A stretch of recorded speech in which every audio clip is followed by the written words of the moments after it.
A Ucrânia se arrasta sem sinais claros de um desfecho, enquanto o governo tenta garantir novos apoios internacionais para sustentar sua posição. O conflito já se tornou uma peça central no xadrez geopolítico global, onde cada movimento das potências envolvidas pode redefinir o equilíbrio de forças. Enquanto a situação no fronte segue imprevisível, estratégias são traçadas nos bastidores, e decisões tomadas agora podem moldar a configuração política da região por décadas.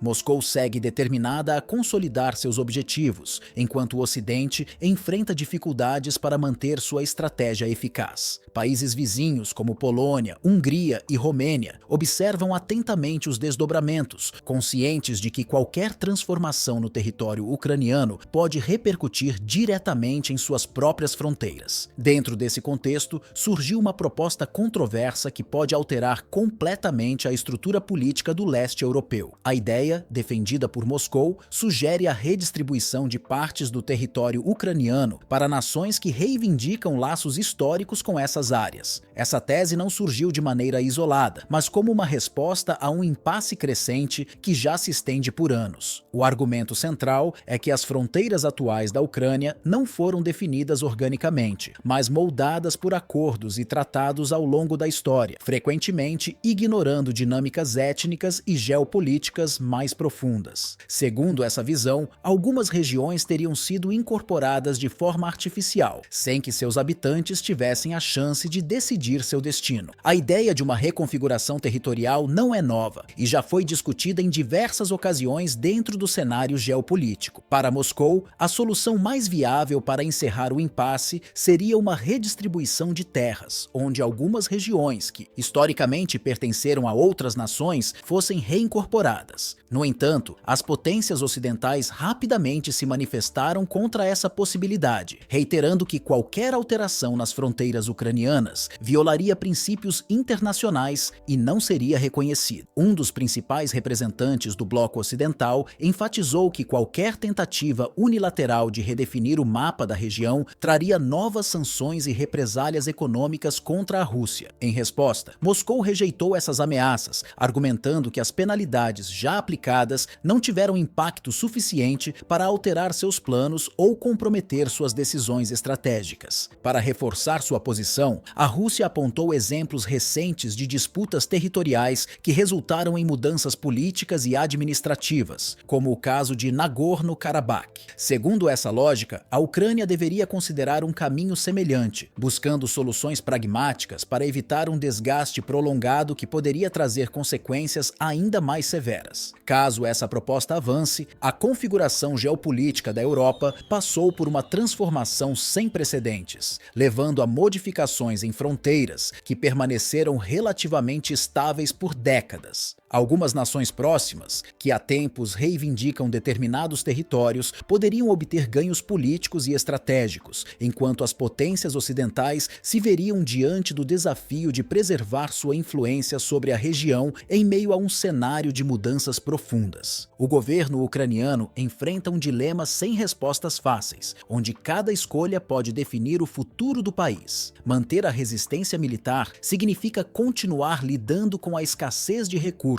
o desgaste das tropas e a destruição de infraestrutura essencial. O custo humano e econômico dessa decisão é alto, e as dificuldades logísticas para manter um fluxo contínuo de armamentos e suprimentos se tornam cada vez mais evidentes. Por outro lado, aceitar um acordo territorial significaria não apenas uma perda de território, mas também um golpe político irreparável para a liderança ucraniana, que construiu sua narrativa em torno da integridade nacional e da reconquista das regiões ocupadas. Esse cenário coloca Kiev em uma posição de extrema vulnerabilidade, forçando o governo a equilibrar sua necessidade de sobrevivência com a pressão interna e externa por resultados concretos. A complexidade da situação se agrava com a redução gradual do apoio ocidental. Embora os aliados da Ucrânia tenham demonstrado um forte compromisso no início do conflito, alguns países já dão sinais de hesitação, oposição, avaliando o custo crescente da assistência militar e econômica. Com eleições se aproximando em algumas nações-chave e crises internas exigindo mais atenção, a prioridade dada à guerra pode mudar, deixando Kiev em uma posição ainda mais delicada. Ao mesmo tempo, setores dentro dos próprios governos ocidentais começam a debater alternativas para encerrar o impasse, reconhecendo que um conflito prolongado pode gerar instabilidade global e impactos negativos nas economias dos países envolvidos. Algumas lideranças internacionais já adotam um tom mais conciliador, sugerindo que a busca por uma solução diplomática pode ser mais vantajosa a longo prazo do que a contínua escalada militar. Essa mudança de postura indica que o Ocidente pode, em algum momento, redirecionar seus esforços de guerra para negociações políticas, mesmo que isso signifique concessões estratégicas. Em meio a esse cenário incerto, Kiev anunciou uma nova aliança militar com uma potência ocidental, reforçando sua intenção de manter a resistência e fortalecer suas capacidades defensivas. O acordo envolve o fornecimento de armamentos avançados, sistemas de defesa aérea, treinamentos militares especializados e apoio logístico de longo prazo.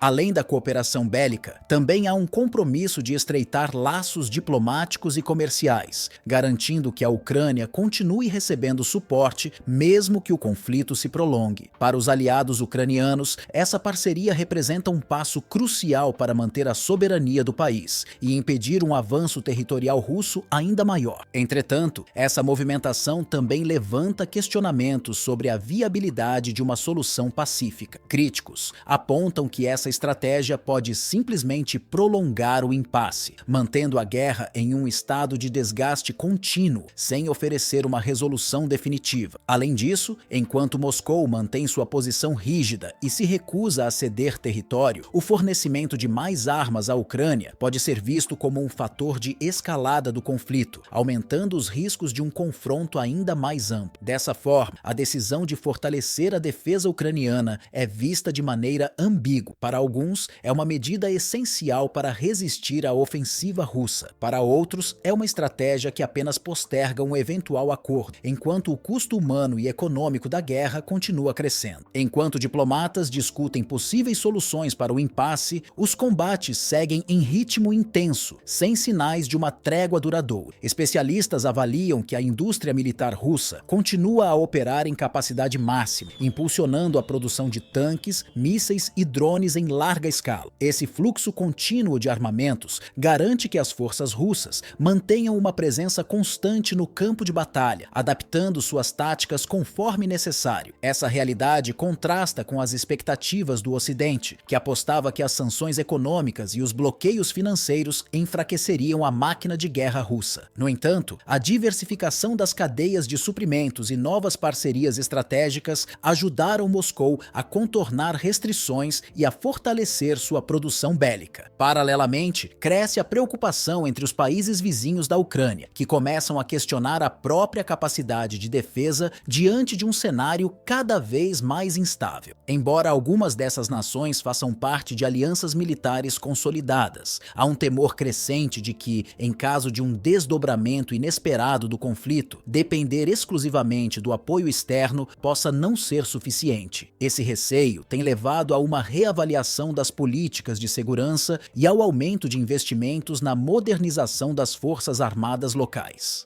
Algumas nações já iniciaram programas de recrutamento e aquisição de armamentos avançados, preparando-se para um possível agravamento da crise na região. Se no início a proposta russa de reconfiguração territorial parecia improvável, agora ganha contornos mais complexos e polêmicos. 3 dos 4 países que poderiam reivindicar parte do território ucraniano são membros de uma grande aliança militar ocidental, o que significa que qualquer tentativa de modificação nas fronteiras pode gerar impactos muito além da Ucrânia. O histórico de disputas entre Kiev e seus vizinhos remonta a séculos, e as tensões atuais são reflexo de longos períodos de deslocamentos populacionais, conflitos fronteiriços e disputas políticas, que deixaram marcas profundas na identidade e na geopolítica da região. Outro fator que adiciona um novo elemento à crise é a postura de determinados países que, recentemente, manifestaram descontentamento descontentamento com algumas políticas adotadas pelo governo ucraniano. Em especial, a questão das minorias linguísticas e culturais tem sido um ponto de atrito, levando a protestos e até a medidas diplomáticas mais rígidas. Essas tensões internas dificultam ainda mais qualquer tentativa de unificação nacional, alimentando ressentimentos históricos e incentivando certas nações a reconsiderarem seu posicionamento sobre o futuro da Ucrânia. Além disso, outra potência regional tem adotado um discurso ambíguo, deixando em aberto a possibilidade de rever sua postura caso a instabilidade continue a crescer. Essa incerteza aumenta a complexidade do cenário e torna mais difícil prever os próximos passos na disputa territorial. Enquanto o Ocidente intensifica sua pressão sobre Moscou por meio de sanções, restrições comerciais e envio de armamentos, a Rússia responde com contramedidas estratégicas que mostram sua disposição de manter sua posição na região a qualquer custo. A disputa pelo território ucraniano se torna cada vez mais imprevisível, e a ideia de redesenhar o mapa do leste europeu não se limita mais a uma tática política. Tornou-se um movimento que pode redefinir alianças, provocar mudanças estruturais no equilíbrio de poder e estabelecer novos paradigmas geopolíticos. Além da questão territorial, há um elemento ainda mais profundo nessa equação. Moscou parece estar usando essa crise para testar os limites das grandes potências globais e desafiar a eficácia das alianças militares ocidentais. Se o Ocidente se mostrar incapaz de reagir de maneira unificada e eficiente, isso pode abrir um precedente perigoso para futuras disputas territoriais em outras partes do mundo. A Rússia, ao introduzir essa nova variável no tabuleiro geopolítico, mantém a incerteza sobre o destino da Ucrânia e pressiona seus adversários a tomarem decisões estratégicas que poderão ter repercussões a longo prazo. O desenrolar desses acontecimentos poderá definir o equilíbrio de forças na região pelos próximos anos, determinando não apenas o destino da Ucrânia, mas também o futuro das relações entre as grandes potências. A guerra no leste europeu já ultrapassou as fronteiras do conflito convencional e se tornou um divisor de águas para a política global, deixando claro que sua resolução está longe de ser simples ou imediata.